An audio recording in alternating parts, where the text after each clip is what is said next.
Your internal operating system is rebooted. Every living system is an algorithm self-regulated by intention. Emotion is data. Intuition is processing. Transformation doesn't happen in time. It happens beyond time. The path doesn't take you one place, it transforms you into another dot.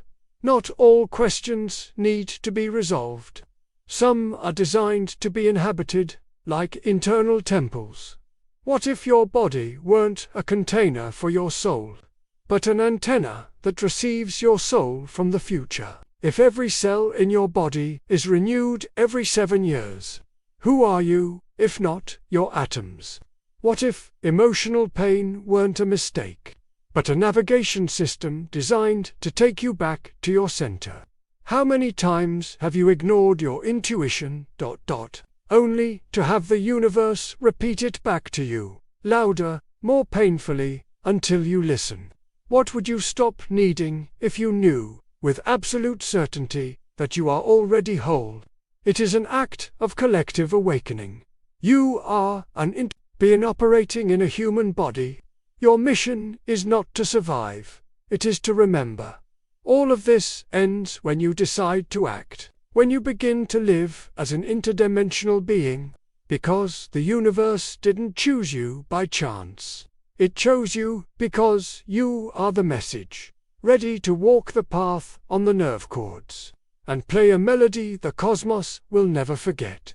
What if every thought you've ever had wasn't just an electrical flash in your brain, but a wave that traverses dimensions, resonating with futures yet unborn? What if your intuition wasn't a whisper from the soul, but an ancient code deciphered by neurons that remember stars? This is a resounding call to those who feel they are destined for more, but don't yet know how.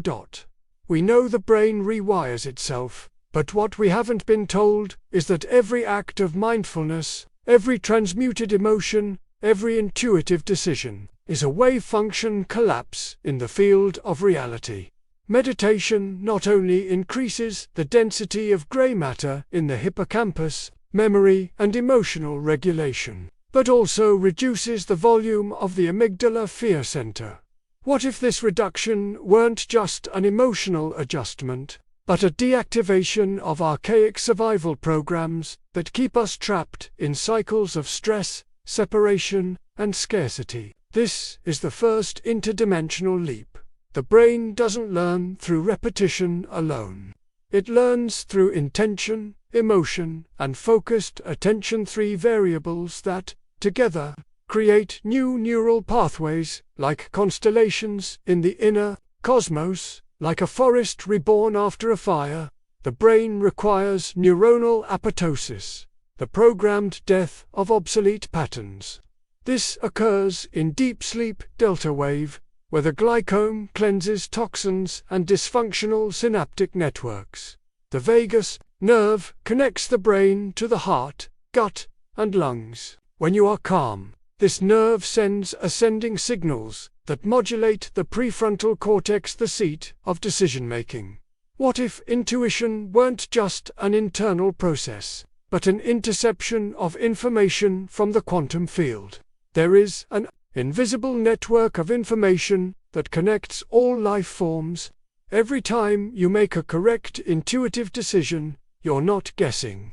You're tuning into a frequency that already contains the answer.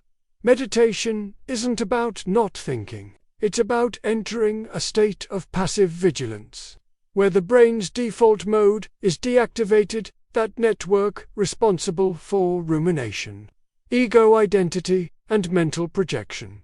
What if linear time weren't real, and meditation was a way to access parallel timelines, where you already are who you aspire to be?